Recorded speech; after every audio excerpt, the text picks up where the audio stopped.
모든 그 가능성을 주신 분이 하나님이시기 때문에 우리가 그런 상상력 안에서 얼마든지 그 세계관 안에서 그림을 그릴 수가 있는 거죠.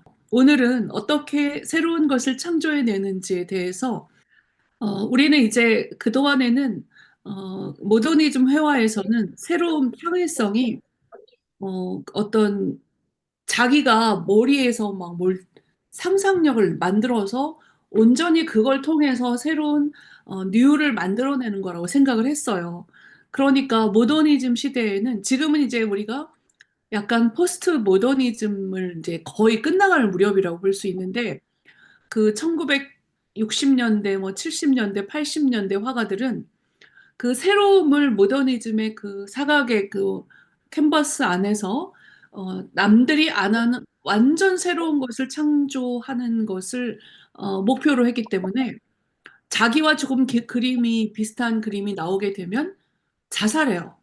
그림을 잘 그리는 사람들이 또 그러니까 자기 그림의 자존심이 상한 것이죠. 자기가 이제 남의 것을 모방했다라는 것 때문에 그리고 또 그렇게 이제 새로움을 창조하고 창조하려고 하다 보니까 백색 회화까지 가는 거예요. 그래서 회화의 종말이라고까지 왔어요. 그러니까 그림을 그려야 되는데 모더니즘이라는 그런 어떤 세계관에 갇혀가지고 그거를 계속 이것도 하고 저것도 하고 재료를 연구하고 뭐 이렇게 하다 보니까 화이트까지 간 거예요. 그렇게 되면 그림을 그릴 수 없는 그걸 우리는 절대주의라고 하는데 말레비치는 흰색 화면을 제출했어요. 뽕피두에 가면 현대미술의 마지막에 그게 딱 걸려져 있어요. 프랑스의 뽕피두 미술관에 가면. 그런데 이 포스트 모더니즘 시기에 와서 이제 주로 프랑스 후기 구조주의 철학자들에 의해서 이제 포스트 모더니즘이라는 것은 미국에서 만든 용어이고 프랑스에서는 어, 후기 구조주의라고 그러니까 포스트 스트럭처니즘이라고 하는데 이 새로움이라고 하는 것은 과거에 있는 것을 가지고 하는 것이다. 이제 그것이 뭐냐면 우리는 언젠가 어디선가 누구에게서 배운 것, 본 것을 가지고 그린다. 이제 소설에서도 안정유 씨가 우리나라에서 최초로 그런 소설을 썼어요. 그리고 이제 그 맨 처음에 이제 그런 문학이나 건축에서 많이 나오게 됐는데 그러다가 나중에 이제 미술에까지 오게 되는데요. 이 창의성이라고 하는 것은 과거, 전통과 역사에서 온 것이지만 그것들을 몇 개를 이렇게 조합하는 것이 새로운 것이라는 것이 이 윌리엄 더건 교수가 쓴 좀 이따 책을 소개하겠는데요. 전략적 직관이라고 하는 책을 쓴 제7의 감성이라고 해서 윌리엄 더건 교수가 이것을 주창을 했는데요. 저는 이제 2002년에 그 포스트 모더니즘의 이런 그 차용에 대해서 과거에 이거를 논문을 썼는데 윌리엄 도원 교수가 2009년에 그 대학에서 이 이제 제7의 감성이라는 것을 이제 강의를 하는데 한국에 있는 카이스트 박사들이 30명의 비행기를 타고 그 대학에 가서 그것을 배우러 간다고 신문에 이렇게 된 거예요. 그래서 열어보니까 그 피카소의 그 미술 파트의 차용은 저와 같은 내용이더라고요. 그래서 제가 굉장히 놀랐는데 저는 그때 만약에 그거를 이제 그 모든 사람들이 파리에 가서 그 논문을 써야 된다. 그래가지고 이제 파리로 가려고 했는데 일대학에 가려고 했는데 하나님이 이제 인도로 옮기신 거죠. 그걸 못 쓰고 이번에 이제 기독교 신앙과 예술에 대해서 이제 쓰게 됐는데 결국은 쓰게 됐는데 자 이걸 잘 보세요. 이게 이제 그 독일의 오른쪽에 보면은 이 그림이 독일에 있는 그 피셴 로맨티카도에 있는 노이슈반스타인 성이에요. 이 성을 보고서 이 월트 디즈니가 이것을 차용해서 이렇게 이 모양을 차용해서 이런 월트 디즈니 랜드를 랜드마크를 만든 거죠. 근데 이게 이제 이거는 지금 제가 여기서 지금 미술 파트 나오기 전까지 보여드리는 PPT는 윌리엄 더건 교수의 책에서 나온 이야기들을 제가 여기다가 조합을 다시 새롭게 만든 거예요. 그래서 이것은 획기적인 그러니까 이 윌리엄 도건 교수는 왜 이것을 어디서 아이디어를 통찰을 얻었냐면은 요 오른쪽에 있는 분이 윌리엄 더건이에요. 이분이 토마스 쿤의 과학혁명의 구조라는 책을 보게 됐어요. 그래서 획기적인 발견이라고 하는 것은 그것이 온 과거와 그것이 시작되는 미래의 일부다. 그러니까 어제, 오늘, 내일이 있는 거잖아요. 그런데 어제와 오늘이 떨어져 있는 것도 아니고 오늘이 내일과 떨어져 있는 게 아니에요. 삶이 과학도 마찬가지예요. 그래서 지금 여기 보면 프랭클린, 다윈, 볼타, 리바지에, 맥스웰, 커번디시 이렇게 쭉 제가 넣어놨는데 이분들은 물리학자도 있고 화학자도 있어요. 그런데 이 프랭클린의 이론에서 더 나아가서 다윈이 나오고 이런 식으로 계속 그것의 끝에서 다시 시작해서 이렇게 나오는 것이죠. 그래서 어 예를 들면 뭐 그 아인슈타인이 양자역학을 연구를 하고 특수 상대성 이론을 발견하다 보니까 그 다음에 이제 하이젠베르그나 슈레딩거가 양자역학을 만들고 양자물리학을 또 만들게 되는 거예요. 그러니까 그게 끊어지는 게 아니에요. 계단처럼 계속 이어지는 거예요. 근데 미술도 그것을 발견한 사람이 피에르 기장이라고 하는 그 르브르 박물관에 있는 사람이에요. 그런데 그것을 가장 먼저 작품에서 실현시킨 사람은 피카소예요. 물론 그 전에 화가들도 있었지만 가장 강력하게 실현시킨 사람은 피카소예요. 그래서 지금 이 책이 2009년 제가 이제 동인도에 선교를 가는데 그 이 책이 딱 나온 거예요. 그래서 이걸 사가지고 인도에 이제 선교하러 갔는데 이게 전략적 직관, 그러니까 제7의 감각이라는. 근데 이분이 이것을 사회 현상, 뭐 미술, 음악 모든 곳에서 연구를 했는데 삼성과 LG도 나옵니다. 비즈니스에서. 근데 여기에서 이 이야기, 이 사람은 그 과학 혁명의 구조에서만 아이디어를 가져온 게 아니에요. 또 어디서 가져오냐면은 그 전쟁사에서 가져오는 거예요. 그러니까 손자병법, 동양에는 손자병법이 있고 또 서양에 있는 그 전쟁사를 통해서 이 현상을 똑같은 현상이 일어나는 것을 발견하게 된 거죠. 그래서 과학적인 진보는 새로운 이론으로 건너뛰는 사고의 도약이 아닌 거예요. 창의성은 우리 머릿속에서 아무것도 없는데 머릿속에서 확 튀어나오는 게 아니라 기존에 있는 것에서 더 발전시켜 나간다는 것이에요. 그것의 구체적인 성과들의 조합을 통해서 일어난다는 것이에요. 그래서 만일 예를 들면 이거는 그냥 제가 그 아무 데서나 가져온 모형이에요. 여기 큐빅이 있고 라운드가 있어요.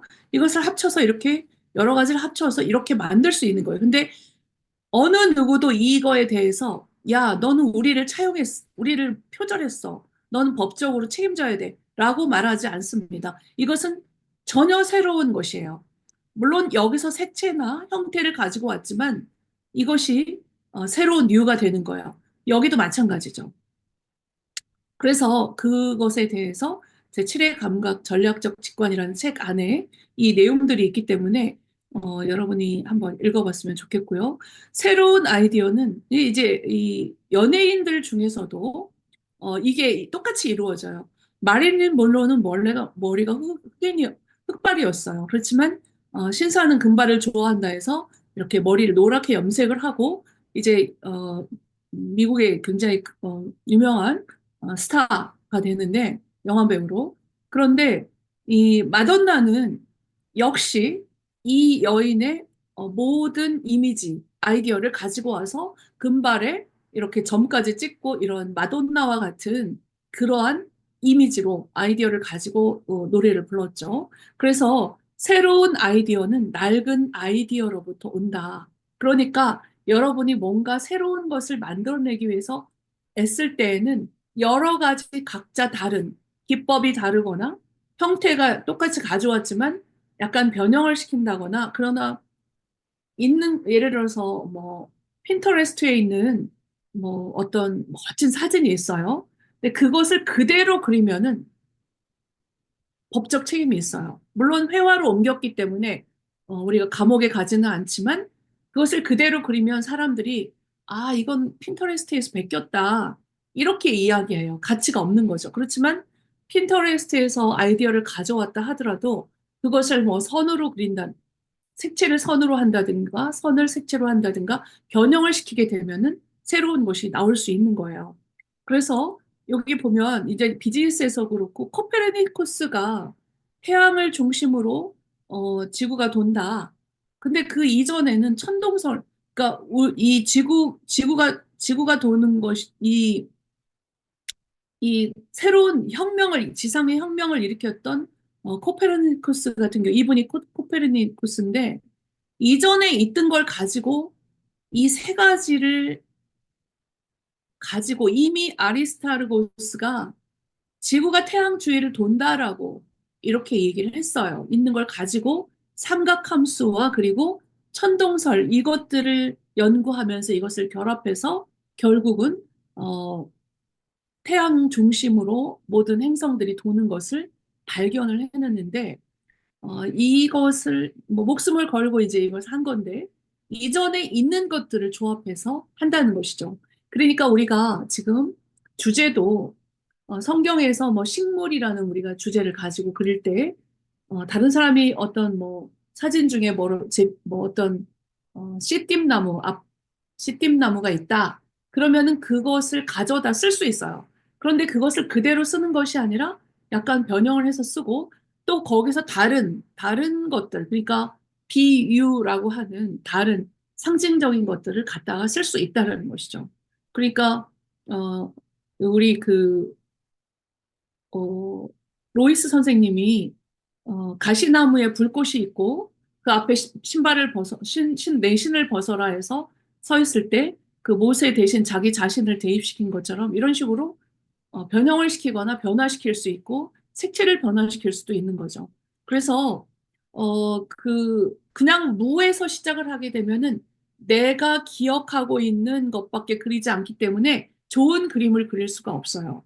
좋은 사진을 갖다 쓸 수 있어야 좋은 그림이 나와요.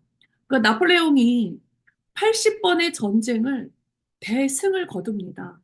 이 전쟁사에서 전쟁을 했기 때문이죠. 지금 제가 여기다가 마지막 전투 말고 80번째 나폴레옹이 황제에 등극하는 그때의 전투에 대해서 여기 이제 썼는데 이 나폴레옹은 이 80번의 전쟁을 전부 전쟁사를 차용해서 전쟁을 합니다. 가장 지략적인 걸 가지고. 그래서 80번을 성공했어요. 그런데 81번째 러시아의 전투를 할 때 자기가 80번의 경험이 있기 때문에 자기가 자기의 의지대로 했는데 결국은 이 전쟁이 그를 이제 굉장히 어려운 상황으로 몰고 가게 되죠. 황제로부터 내려오게 되는. 이게 지금 툴롱이라고 하는 등고선이에요, 등고선. 이 툴롱 지역은 이 가운데 여기 요새들이 이렇게 이제 요새들이 이렇게 있고 마을들이 있는데 여기 주변에 있는 마을들을 탈환하게 되면은 이 툴롱은 점령이 되는 거예요. 그것을 이제 전쟁사로부터 가져온 거죠. 등고선, 그 당시에 나와 있는 등고선과 경량포, 또 독립전쟁도 마찬가지예요. 여기에 이 보스턴 전쟁도 주변에 있는 마을들을 점령함으로써 여기를 함락시키고 이 오를레앙 전투도 마찬가지. 지난번에 제가 한번 말씀드린 적이 있는데 그러니까 이 세 가지 전투가 똑같은 것을 따른 것이죠. 그리고 가벼운 경량포를 조립해서 이 등고선이 낮은 지역을 가지고 올라가서 포를 쏠 수가 있었던 것이죠. 그래서 이쪽을 다 함락시킬 수가 있었던 거죠. 그러니까 나폴레옹은 전쟁에서 승리를 할 수 있었던 것이 다른 사람들이 써놓은 책들을 보고 그 전략을 가지고 했다라는 것이에요. 여러분한테 추천하는 거는 만약에 내가 어떤 이미지를 차용한다든가 어디서 아이디어를 가져올 때는 최고로 잘한 사람 거를 가져오면은 좋아요. 거인의 어깨에 타서 가장 좋은 이미지와 아이디어를 가져오면은 그것을 갖다 사용하는 것에 대해서 우리가 이제 표절이라고 하는 것은 똑같이 베꼈을 때 문제가 되는 거지. 갖다가 이렇게 여러 가지를 믹스해서 내 것을 만들 때는 논문과 같이 그것은 승인이 될 수 있는 거예요. 그래서 이제 이것을 이제 말씀드리고, 그러면 비즈니스도 마찬가지예요. 마이크로소프트의 빌 게이츠나 알렌은 이분이 대학교 2학년 때인지 3학년 때 이 알렌과 함께 이제 그 뒤로 가서 알렌과 함께 이제 학교를 중퇴하고 이 마이크로소프트 회사를 차리는데 어, 빌 게이츠가 한 거는 딱 한 가지예요. 아무것도 만들지 않았어. 어떻게 했냐면 이미 에드 로버츠가 만든 그 빌 게이츠 이전에는 이 개인 소프트웨어를 만들기, 개인 컴퓨터를 만들기 이전에는 어, 거의 뭐 집을 다 차지할 만큼 그렇게 큰 컴퓨터를 사용을 했는데 이 알테어 컴퓨터 회사에서 MIT에서 요렇게 요 안에 이렇게 컴퓨터를 할 수 있는 이런 작업을 할 수 있는 알테어 컴퓨터를 만들어 놨어요. 조그맣게. 그리고 인텔은 8080 칩을 만들어 놨어요. 이게 마이크로 프로세서라고 해서 우리 컴퓨터 안에 들어있는 거예요. 그리고 프로그램 베이직 이미 나와 있는 베이직과 PDP-8이라고 하는 프로그래밍 습득 방법 이 네 가지를 조립해서 TV 모니터를 만들어서 마이크로소프트를 회사를 만들어서 세계 최대의 부자가 된 거죠. 그러니까 비즈니스에서도 이렇게 했다는 거예요. 그리고 구글은 더 쉬웠어요. 구글은 논문을 쓰다가 브린과 페이지가 야, 학술 논문을 인용할 때 가장 많이 인용한 것이 위에 뜨는 것을 보고 아이디어를 가진 거죠. 그래서 어, 알타비스타 검색 엔진 이미 만들어진 거, 데이터 마이닝 이것은 이제 컴퓨터 처리 분석 지원하는 프로그램이에요. 그리고 오버추어는 이것도 다른 이제 빌 그로스가 만들어 놓은 검색 광고 업체로서 어, 수익원인 검색 광고를 본격적으로 앞으로 띄워주는 그런 것들인데, 이런 것들을 세 가지를, 네 가지죠. 학술 논문 인용법, 이 데이터 마이닝, 오버추어, 이 네 가지를 결합해서 결국은, 구글을 만들게 된 거예요. 그러니까 이런 것들에 대한, 이 비즈니스에 대한 것은 삼성의 이제 뭐, 보르도 와인 TV라든가 굉장히 많은 거기 아이디어가 나와 있어요. 그중에서 대표적인 것을 뽑은 것이고, 이제 우리는 비폭력 무저항, 이것을 우리는 마하트마 간디가 했을 것이다라고 생각하는데, 실제로 제일 먼저, 폭력을 쓰지 않고, 총이나 뭐 칼이나 뭐 심하게 하지 않고 비폭력 무저항으로 했던 사람은 100년 동안 미국의 여성 참정권을 위해서 이제 그 투쟁을 하게 되는 여성들이 그때 앨리스 폴이란 여성이 했던 방법이에요. 처음에. 그리고 마하트마 간디가 있고 계속 지금도 하고 있죠. 계속해서 이어서. 그래서 이런 것들은 전부 그 아이디어를 가져오는 거예요. 그래서 파블로 피카소가 지난번에도 말씀드린 것처럼 위대한 예술가들은 훔친다. 모방하면 안 되는 거죠. 그 아이디어를 가져다가 오늘 이제 제가 피카소의 위대한 반란이라는 책을 보니까 피카소가 말하기를 정말 지식인 그리고 문화 애호가 이런 사람들한테 자기는 사기를 쳤다는 거예요. 뭐 사람들 뭐 내가 삐뚤게 나가면 나갈수록 더 많은 돈이 들어오고 나는 부와 명성을 얻었는데 사실은 내가 그들에게 사기친 거다. 그러나 가장 위대한 예술가들은 뭐 고야라든가 렘브란트라든가 이런 사람들이지 나는 이게 그 사람의 유언이에요. 그러니까 피카소는 천재였죠. 이것을 미리 비밀을 알았기 때문에. 그래서 윌리엄 더건 교수는 여러 가지를 연결하는 거라고 얘기합니다.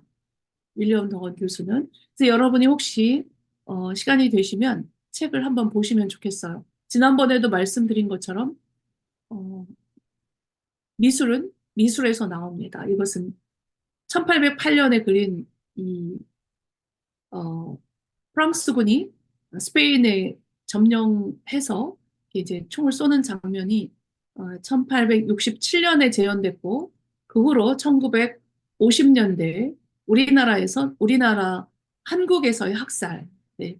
6.25 전쟁 때 일어난 이게 국군이에요. 이게 북한에 있는 여인들이고 한국에서 한국인들이 이제 국군이 올라갔을 때 이제 처형하는 것을 보고 기사를 보고 이것을 피카소가 그린 것이죠. 그래서 그림은 계속해서 우리가 그 기법은 다를 수 있지만 아이디어나 어떤 생각들을 가져올 수가 있다는 것이에요. 피카소는 최대한 이렇게 뭐 어린아이처럼 그리기를 원했죠. 이것도 지난번에 말씀드렸던 거고, 이 티치아노의 우르비노의 비너스, 또 마네의 올림피아, 이것도 똑같아요. 거의 흑인으로 바뀌었을 뿐이고, 걔가 고양이로, 이 정부가 이제 몸을 파는 여자로 이렇게 바뀐 거죠. 그래서 아이디어를 가져올 때, 약간의 변형을 가져오게 되면은 굉장히 좋은 아이디어가 나올 수 있다고 그랬는데, 이게 이제 제가, 신문을 보고 피카소가 3,000점 그렇게 차용했다는 것을 보고 가서 찍은 사진인데, 피카소는 거의 수많은 2만 점 이상을 다 차용 기법으로 그렸습니다. 굉장히 많은 그림들을 그렸고요. 그 외에 많은 작가들이 그 똑같은 마르게리타, 그 합스부르크 왕가의 가장 마지막 공주였던 마르게리타를 이렇게 계속해서 보테르는 인간의 탐욕에 대해서 이렇게 그린 거고 이분은 중국 작가예요. 어, 그래서 이렇게 수없이 많은 차용들이 일어났고 르브르 박물관 큐레이터 피에르 귀쟁이 그림은 그림에서 나온다라고 이야기했고, 제가 이제 르브르에 가면은 어느 날은 여기 루브르 한 칸 입구를 막아놓고 여기다가 루벤스 그림의 뭐 의상만 모아놓고 뭐 패션 전시라고 해서 그러니까 이 수만 점의 루브르에 있는 수십만 점 되겠죠. 그 작품에서 큐레이팅을 해서 장소만 변경해서 뭐 의상전 또 뭐 기마 뭐 말을 탄 무슨 전 뭐 또 뭐 무슨 인물전 또 뭐 이런 식으로 해서 계속 그 루브르는 사람들에게 이제 입장권 여기 따로 또 받습니다. 루브르 들어가는 입장권 외에 그러니까 그것을 큐레이팅을 해서 또 받는 거죠. 그러니까 이 사람은 그림을 계속 큐레이팅을 하다 보니까 비슷비슷한 그림들이 굉장히 많이 있는 걸 발견하게 된 거죠. 그래서 이제 이런 이야기를 했고 저는 이 문장 하나 가지고 논문을 썼어요. 그림은 그림에서 나온다. 자료가 거의 없는 상태에서 뭐 스위스, 미국에 다 편지 써가지고 그때는 이메일밖에 없고 뭐 또 이렇게 모든 게 이렇게 아마존으로 살 수 없었기 때문에 편지를 써가지고 수표를 보내가지고 책을 받고 이런 방식으로 했는데 그리고 이제 이 일본 사람 중에 지금 가장 핫한 사람이 무라카미 다카시인데 이제 이거 지금까지는 옛날에 봤던 거고요. 지금부터는 새로운 것 해서 이 미스터 도비라는 이런 캐릭터를 한 개 만들어요. 무라카미 다카시가 아주 가난한 사람인데 이 사람이 미키 마우스와 이게 뭐죠? 이 갑자기 이 사람이 생각 도라에몽. 도라에몽. 도라에몽과 미키 마우스 이거를 가지고 미스터 돕을 만들어요. 돕.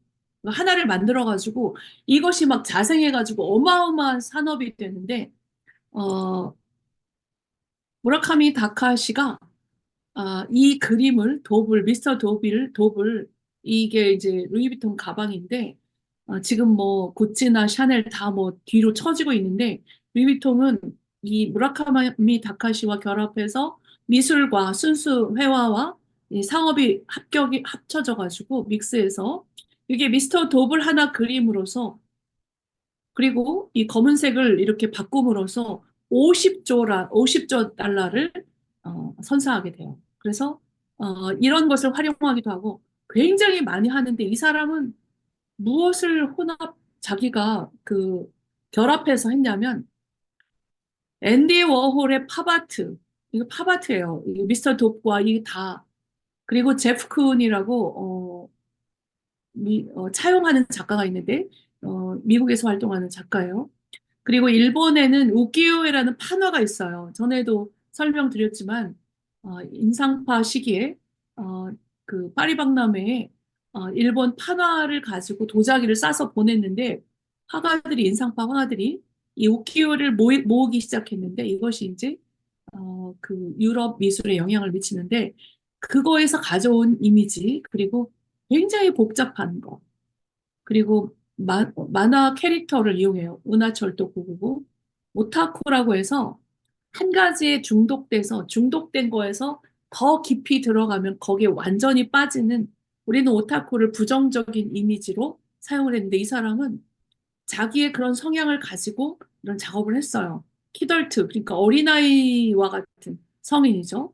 그래서 이런 작업을 했는데 또 미술을 상업화해서 지금은 뭐 엄청난 부를 누리고 있는 그 작가인데 이 사람이 무라카미 다카시가 한국 미술에 또 엄청난 영향을 주게 됩니다. 이 장샤오강이라는 화가는 중국에서 랭킹 1위인데 이 사람은 세 가지를 어, 세 가지를 믹스했어요. 어머니의 저희 앨범에서 나온 사진, 혈통. 중국은 혈통을 중시하는데 공산주의 체제하에서 한 명만 낳게 했잖아요. 한 명만 전 세계적으로. 우리는 그 영역 주권이라고 있는 것이 있어서 우리 그 신칼빈주의에서 얘기하는 영역 주권. 그것은 뭐냐면 어, 교육, 정치, 예술, 상업 또는 국가 다 모든 14개 영역에서 우리는 주권이 있어요. 그래서 한 가정에 아이를 이름을 짓는 것, 딸을 낳을지 아들을 낳을지 몇 명을 낳을지 이런 것들은 그 부모가 알아서 하는 일인데 공산주의 체제 하에서 자녀까지 출산하는 그런 통제된 사회에 대한 고발을 하는 것이죠. 그래서 혈통을 중시하는 이 사람들에게 한 명만 낳게 하는데 여기서 이제 부작용이 일어나죠. 여자는 이제 없애고 남자만 낳는 이제 그런 것들을 이렇게 그린 것, 그런 것들을 풍자해서 그린 것들이에요. 그리고 위에민준도 역시 중국 체제를 비판하는 자화상을 통해서 눈을 감고 어, 풍자와 해악을 통해서 하는 그런 작업들이에요. 수없이 많은 작업들이 있습니다. 우리나라에도 이제 팝아트 중에 아토마우스라는 것을 만든 이동기라는 작가가 있는데요. 무라카미 다카시의 영향을 받아서 번개 아톰, 이게 우리나라 캐릭터잖아요.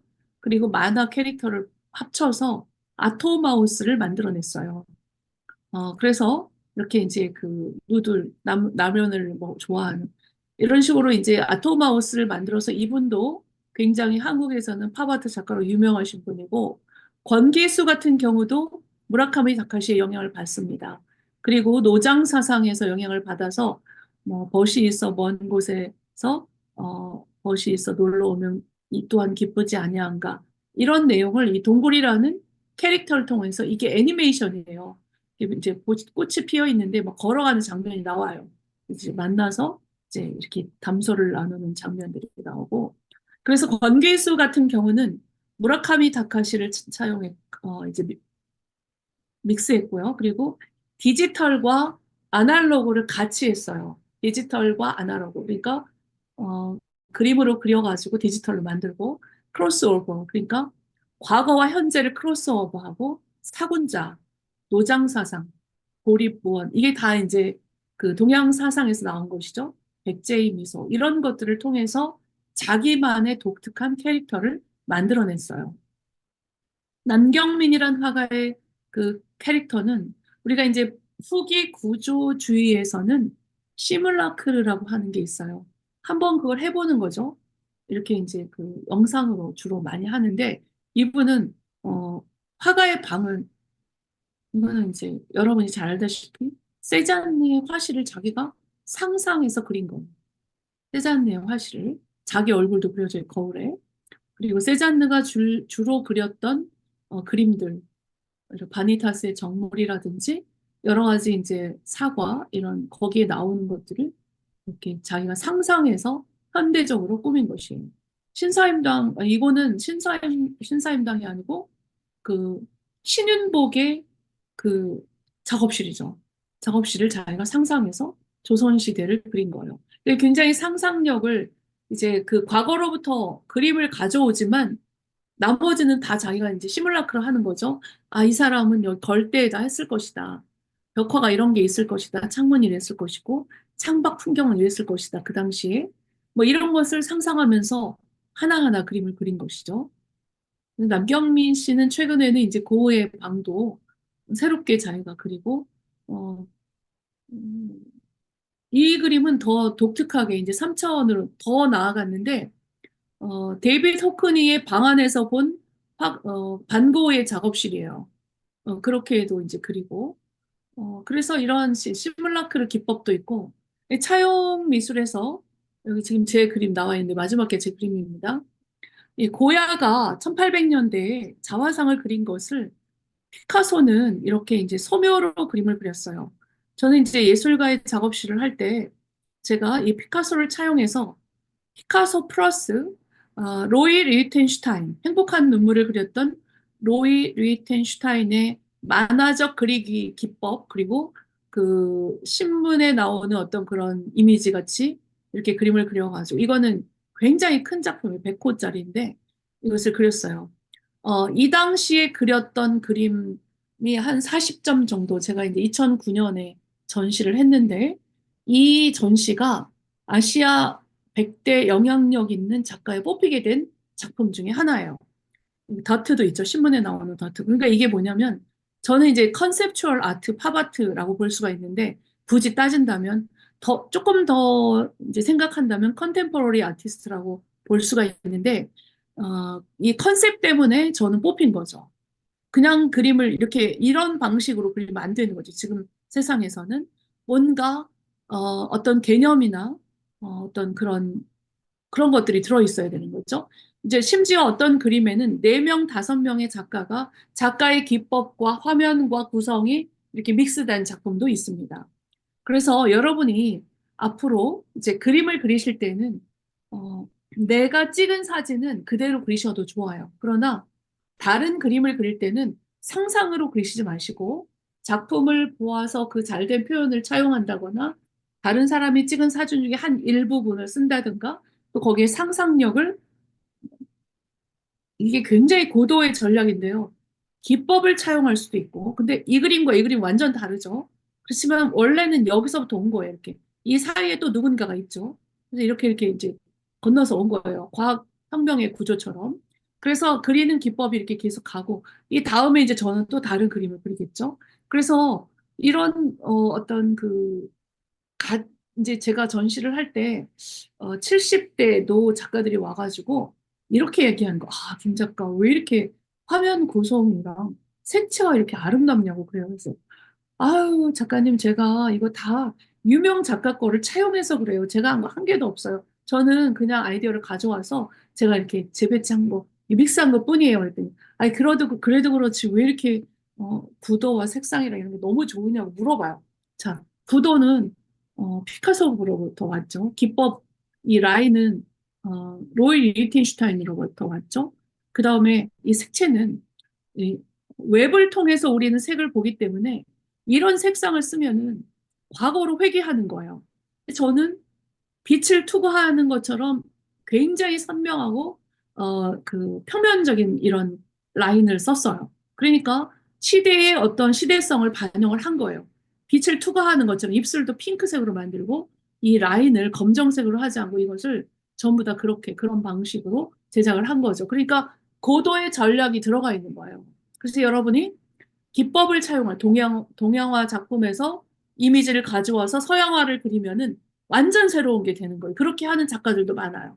그리고 뭐 슈퍼맨을 갖다가 동양화를 그려요. 그 슈퍼맨은 굉장히 반질반질한 이 그 아크릴화로 그리거나 조각 작품으로 만들어야 되는데 그것을 동양화 붓으로 먹으로 그리니까 완전 새로운 것이 되는 것이에요. 그래서 그렇게 여러분이 창의적인 아이디어를 가지고 오실 때는 여러 개, 적어도 4가지 정도를 가져다 쓰면 좋아요. 가져다가. 근데 그러면 누구에게서 가져오느냐? 그것은 여러분의 취향이에요. 선택이고 취향이에요. 정답은 없어요. 그러나 그것을 가지고 와서 하다 보면은 자기가 가지고 있는 고유한 특성이 그리고 또 그리다 보면 나오게 되는 거예요. 그것이 처음부터 되진 않지만 그것은 저는 지금 굉장히 속성으로 가장 알맹이를 가르쳐 드리는 거예요. 이걸 화가들한테 저는 가르쳐 주질 않아요. 왜? 화가들은 저하고 그 경쟁 상대잖아요.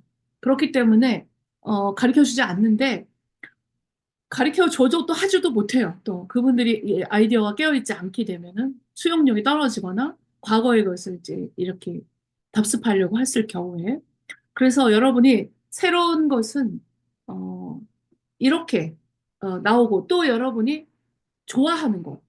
아, 나는 이 밝은 색이 너무 좋아. 나는 어두운 색이 너무 좋아. 또 나는 이런 형태가 너무 좋아. 나는 이런 사진이 너무 좋아. 나는 이런 실물이 너무 좋아. 거기에서 가져와서 쓰시면 돼요. 그리고 화면 안에서 자유를 누려야 돼요. 자, 지금까지 제가 여러분에게 가르친 방법은 고야의 방식, 렘브란트나 고야의 방식에 빛이 있으면 어둠이 있고 이런 방식으로 그림을 그리라고 말씀을 드렸어요. 근데 오늘 지난번에 조금 말씀드렸던 이 차용 기법을 새롭게 더 가지고 온 팝아트와 이런 것들을 가져온 이유는 여러분이 화면 속에서 자유를 누리게 하기 위해서 가장 쉬운 것을 가져온 거예요.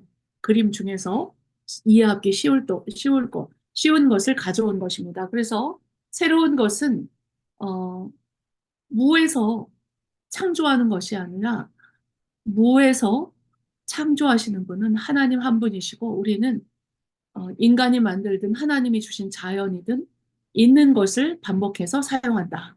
이렇게 해서 이 이제 오늘의 강의를 마치고 우리는 언젠가 어디선가 보았던 것, 누구에게서 배웠던 것을 그리는 거예요. 그래서 어떤 화가 밑에서 배웠냐 하는 게 되게 많이 이렇게 이제 얘기하는데, 저는 여러분의 개성을 다 존중하기 때문에, 저와는 완전히 다른 그림을 그리시기 때문에, 어, 여러분은 보았던 것, 또 그림도 나의 소재가 될 수 있고, 사진도 나의 소재가 될 수 있고, TV의 장면도 나의 소재가 될 수 있고, 잡지에 있는 내용도 내 소재가 될 수 있어요. 왜냐하면은 가장 매력적인 것을 그려야 굉장히 그 어떤 현대인은 그런 것들에 반응할 수 있기 때문에 과거 방식으로 그리게 되면 그냥 일반적인 그림이 되는 거예요. 그래서 여러분이 지금 오늘 음, 내가 뭘 하려고 했던 거냐면 어, 정주영 씨가 현대 그룹을 만들기 이전에 조그마한 회사를 운영을 했어요. 구멍가게 같이. 그런데 이명박 씨가 경영학과를 나와가지고 현대에 들어가서 경영을 하다 보니까 음, 전 계열사를 돌리다 보니까 이제 현대는 굉장히 큰 기업이 됐죠. 그러니까 구멍가게에서 기업이 되는데 점핑 포인트는 경영이 들어가는 거예요.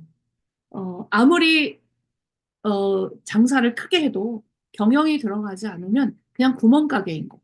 자, 오늘 여러분이 계속 지금처럼 그리는 것을 계속 그려도 좋아요. 그렇지만 새롭게 도약하라는 의미에서 이제 하루아침에 되지 않아요. 이런 강의를 듣고 나면 더 헷갈려요. 그러나 자기 페이스를 유지하면서 나에게 매력적인 색상, 나에게 매력적인 선 형태, 그리고 내가 본 그림 중에서 좋은 작품을 많이 보는 게 굉장히 도움이 많이 됩니다.